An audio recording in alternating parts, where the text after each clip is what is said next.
정복 전쟁으로 1000년 만에 처음으로 동방의 문화가 서방에 개방됐다.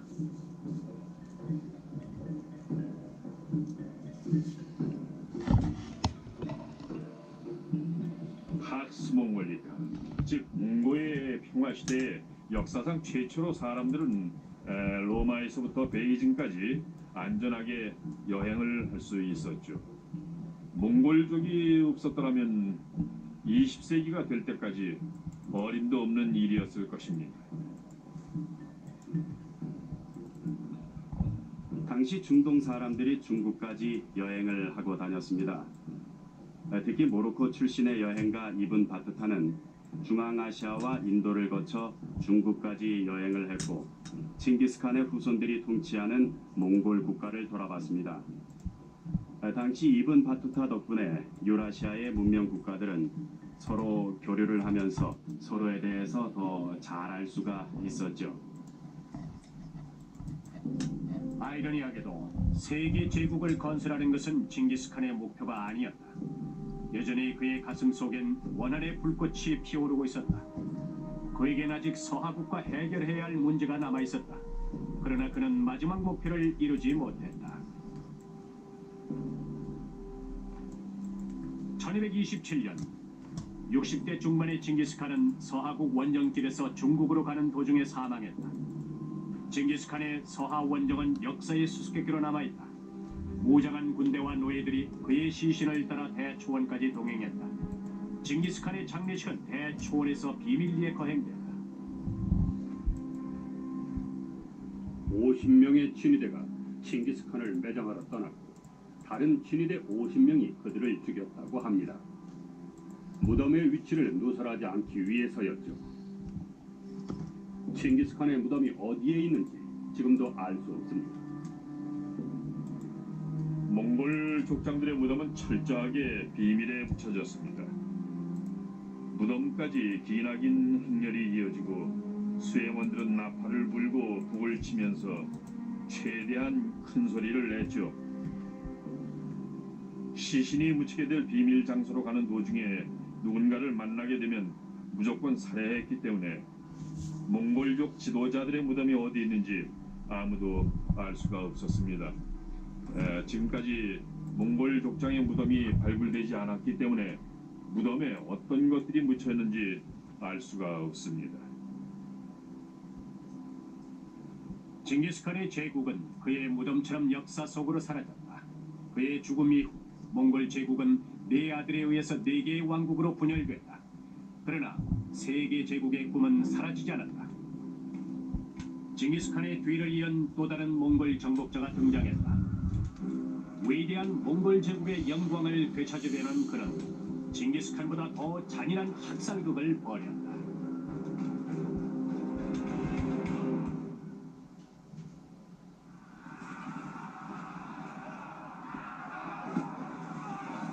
(1227년) 징기스칸이 죽은 이후에도 몽골 제국은 폭력적인 정복 전쟁을 통해서 계속 팽창했다. 서방에선 징기스칸의 후예가 러시아 남부와 호레즘을 통치했다. 극동 지방에선 징기스칸의 손자가 중국의 새 왕국을 통일했다.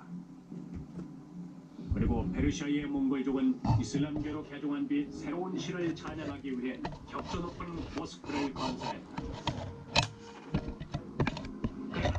몽골 제국이 거대한 제국으로 팽창함에 따라 제국을 통치하기가 매우 어려웠다.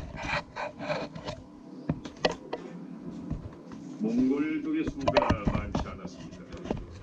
몽골 국가는 원래 중국처럼 거대한 국가도 아니었습니다.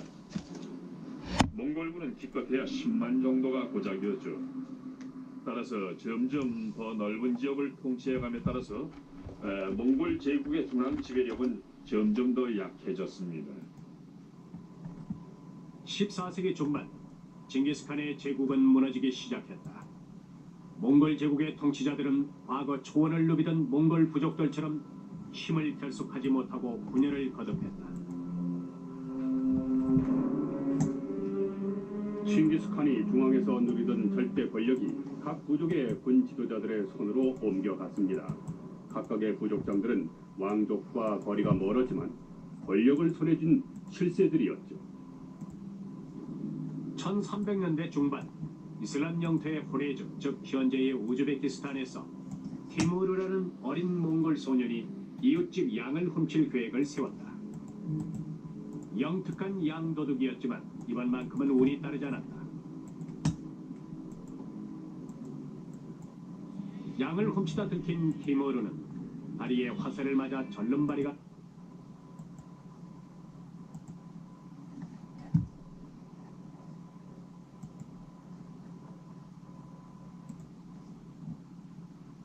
현재의 우즈베키스탄에서 티무르라는 어린 몽골 소년이 이웃집 양을 훔칠 계획을 세웠다.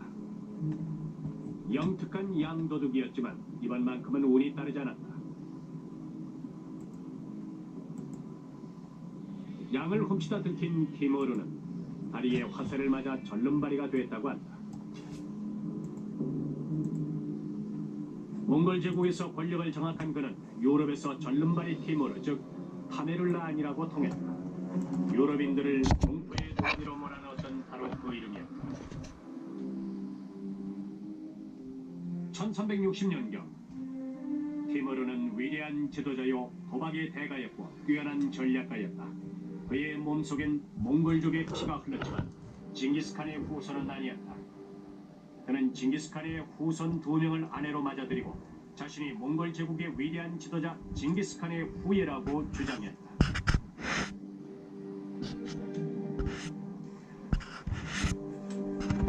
티무르는 자신이 징기스칸이 세운 몽골 제국의 위대한 역사를 다시 부활시킬 수 있다고 믿었습니다. 그에겐 원대한 꿈이 있었죠.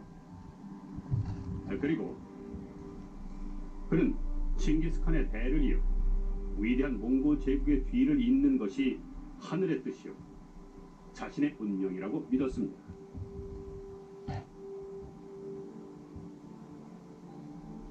(1375년경) 티무르의 꿈은 단순히 몽골 제국을 부활시키는 것이 아니었다. 징기스칸이 사마르칸드를 정복한 지 150년 후 티무르는 자신이 태어난 고향 마을을 세계 제1의 도시로 만들고 싶었다. 티무르는 현재 우즈베키스탄 지역에서 태어났고 늘 자신의 고향 땅을 잊지 않았습니다. 정복 전쟁을 할 때 티무르는 함락한 도시의 모든 남자들을 잡아다 죽였지만 예술가들만은 살려서 사마르칸드로 보냈죠.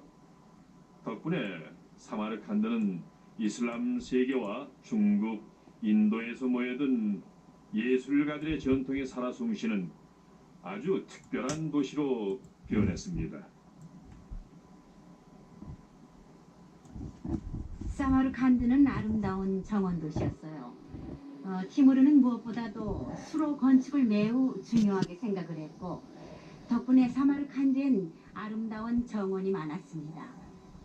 이슬람 교도였던 티무르는 모스크 건축에도 신경을 많이 썼습니다. 그는 인도 정복 전쟁에서 가져온 전리품을 이용해서 거대한 모스크를 건축했습니다. 티무르는 뭐든지 거대한 것을 좋아했어요. 그가 건축한 모스크를 봐도 잘 알 수가 있죠. 한마디로 그 규모가 어마어마했어요. 입구의 통로는 높이가 15m에 달했는데 사람들은 이것을 지날 때마다 신앙지가 자신이 얼마나 하찮은 존재인가 하는 것을 느끼곤 했답니다. 부활없고 장엄한 사마르칸드는 이슬람 세력의 확대와 몽고 제국의 부활을 내걸었던 티무르의 절대 권력을 상징했다. 그러나 사마르칸드 성벽 바깥에서 그의 잔혹함은 전설이 됐다. 1385년부터 티무르는 조직적으로 아제르바이잔과 그루지아, 아르메니아, 코카서스 그리고 서부 페르시아 지방의 모든 도시들을 약탈했다. 그러는 동안 수만 명에 달하는 사람들이 참혹하게 살해됐다. 1398년 티무르는 그리스인들의 선례를 따라 세계에서 가장 악명 높은 힌두 쿠시 산맥을 넘는 대담한 원정길에 올랐다. 그는 인도 북부 지방을 초토화시켰다. 그러나 몽골 제국의 영토가 더 넓어질수록 티무르에게 적대적인 사람들을 관리하기가 점점 더 어려워졌다. 델리에서 티무르에서 새로운 몽골 지도자에 대항하는 반란이 일어났을 때 티무르의 폭력 정치는 징기스칸의 공포 정치를 능가했고 그는 폭력의 새로운 장을 열었다. 교수형을 당한 희생자들의 머리가 산더미처럼 쌓였다는 기록이 너무 많아서 실제로 정확한 기록인지 아니면 단순한 기록일 뿐인지 알 수가 없습니다. 7만 명이 희생됐는지 8만 명이 희생됐는지 그런 건 중요하지 않습니다. 중요한 것은 몽골군이 전쟁 역사상 최초로 심리전을 도입했다는 것이죠. 전쟁터에선 공포와 두려움만큼 무서운 무기는 없습니다. 티무르는 그 점을 교묘하게 이용했습니다. 티무르는 징기스칸의 전설을 효과적으로 이용했습니다. 그는 징기스칸보다 훨씬 더 잔혹하게 사람들을 살해했고 사람들은 그의 이름만 들어도 벌벌 떨었습니다. 그러나 티무르는 어딜 가든 예술가들은 꼭 살려줬습니다. 도시를 파괴시켰고 수많은 사람들을 잔인하게 살해했지만은 도시를 정복할 때마다 훌륭한 장인들이나 예술가, 기술자들을 데려오고 최고의 예술 작품들을 수집했습니다. 오늘날 이스탄불의 하늘을 수놓는 둥근 아치 모양의 건물은 세계 제국을 건설하려는 티무르의 앞길을 가로막았던 오스만 투르크 왕조를 상징하는 것이다. 1402년 티무르의 영토는 술탄 바야지트 1세가 지배하는 오스만 투르크 제국의 국경지방까지 팽창했다. 인류 역사상 그 어떤 통치자도 상대의 거만함을 허용하지 않았다. 티무르는 도를 지나쳐서 바야지트 1세의 어머니가 음탕한 여자라며 출신이 의심스럽다고 비아냥대했다. 바야지트는 더 이상 참을 수가 없었다. 세계에서 가장 뛰어난 군대를 지휘했던 술탄 바야지트 1세는 앙카라 요새 밖으로 나와 규모 면에서 훨씬 작은 티무르의 군대와 맞섰다. 자신만만했던 그는 티무르가 얼마나 교활한지 전혀 알지 못했다.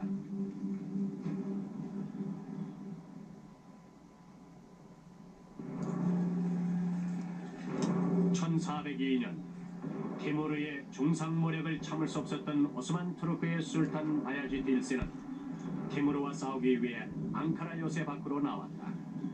그러나 티무르는 바야지트 1세가 요새 밖으로 나온 사이 그의 눈을 피해서 인적이 드문 길로 돌아가서 앙카라 요새를 포위함으로써 바야지트 1세의 허를 찔렀다.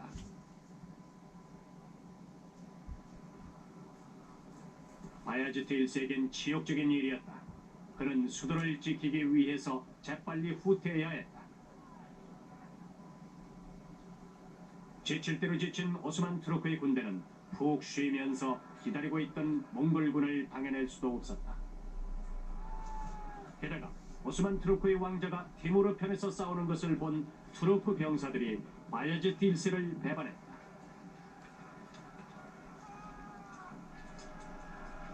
병사들에게 배반당하고 전쟁에서 패한 술탄 바야지트 1세는 끝까지 전쟁터를 떠나지 않았다. 그는 마지막까지 싸우기로 결심했다. 그러나 그는 티무르에게 포로로 잡혔다.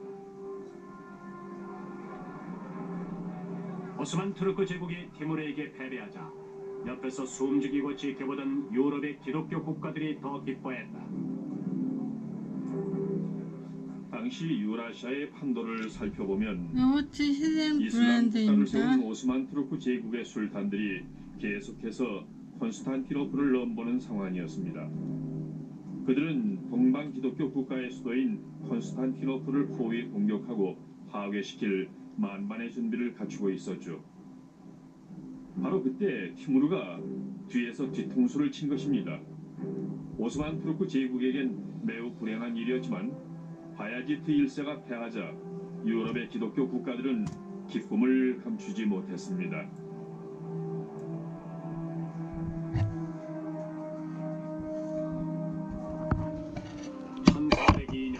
티무르는 앙고라 전투에서 오스만 투르크군을 물리치고 징기스칸 못지않은 대제국을 건설했다. 그러나 탐욕스런 정복자 티무르는 이것으로 만족할 수 없었다. 역사의 한 페이지를 장식하기 위해선 영웅이 돼야 했다. 티모르가 영웅이 되는 오직 한 가지 방법은 징기스칸이 정복하지 못했던 중국을 정복하는 것이었다. 그러나 징기스칸처럼 티모르도 중국으로 행군하는 도중에 갑자기 쓰러져 세상을 떠났다. 1405년 티모르는 고향 땅인 사마르칸드에 묻혔다. 그의 장례식 역시 징기스칸처럼 간소하게 치러졌다. 티모르는 죽기 전에 자신의 무덤을 파헤치지 말라는 유언을 남겼습니다. 만약 무덤을 건드리면 자기보다 더 끔찍한 운명의 소용돌이에 말려들 것이라고 했죠.